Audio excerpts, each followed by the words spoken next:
Title: The Clockmaker's Gift.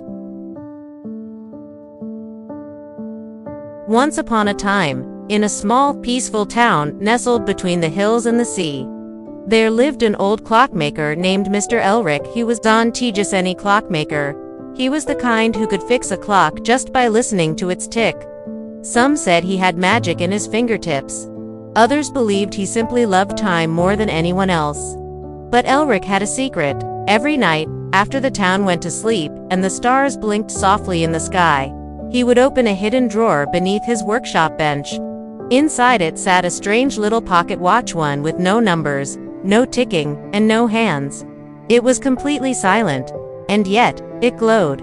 Every night, Elric would sit, wind it gently, whisper to it like a lullaby, and say, "Not yet.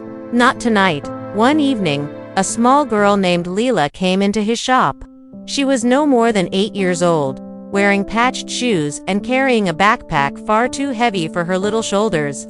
"Excuse me," she said shyly, "can you fix my mom's necklace? It's broken." She said it was the last thing my dad gave her before he went away. Elric looked at the necklace. It wasn't a clock, not even a little, but he saw the worry in Leela's eyes, and the way her fingers gripped the chain so tightly. "I'll do my best," he said with a soft smile. "Come back tomorrow, just before bedtime." That night, Elric didn't open the glowing drawer. Instead, he sat with the necklace under his magnifying glass for hours, fixing its clasp, polishing every inch. He added something extra to a tiny golden heart, barely the size of a grain of rice, tucked secretly behind the pendant. The next evening, Leela came back. When Elric handed her the necklace, her eyes lit up like lanterns. "It's perfect," she whispered. "It's more than that," Elric said gently. "When your mom wears it, tell her to place her hand on her heart and listen closely. She might hear your dad's love." Leela nodded solemnly, and she left, skipping down the cobbled street. From that night on, Elric began to receive more children. A boy whose music box no longer played. A girl whose teddy bear had lost its eye. A pair of twins who couldn't sleep unless the moonlight hit their wall just right. Elric fixed them all.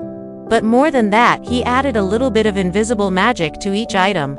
Magic no one could see, but only feel. The glowing watch remained untouched. Until one winter night, a terrible storm rolled in from the sea. Thunder cracked like giants clapping. The waves grew wild, and lightning painted the sky silver. The town's electricity went out. Clocks stopped. The church bell tower froze.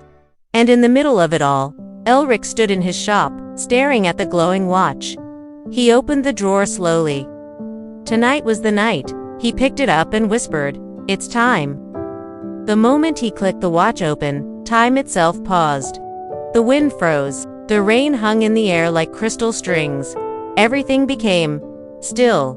Elric stepped outside. All around him, children lay in their beds, frozen in their dreams. He walked through the town slowly, quietly. In every house, he fixed the things people had forgotten. A mother's broken glasses. A father's dropped photograph. A lonely boy's cracked nightlight. When he reached Leela's house, he gently placed a folded note on her nightstand. It said, "You brought time back to my heart. Thank you for letting me fix yours." Then, he returned to his workshop, placed the glowing watch back in the drawer, and whispered, "Now sleep." Time resumed. The storm passed. And in the morning, the whole town felt lighter, warmer, as if something very old had smiled down on them during the night. But Mr. Elric, he was gone. His shop was locked. A small sign hung on the door. It read, "Gone to fix the stars. Be back when time needs me." From that day on, no one saw him again. But every night, when children closed their eyes and the world went quiet, some said they could hear a faint tick-tick, tick-tick, like the beating of a kind heart, gently keeping time. Subscribe to our magical bedtime channel. Because one day, even time might need a little story to sleep.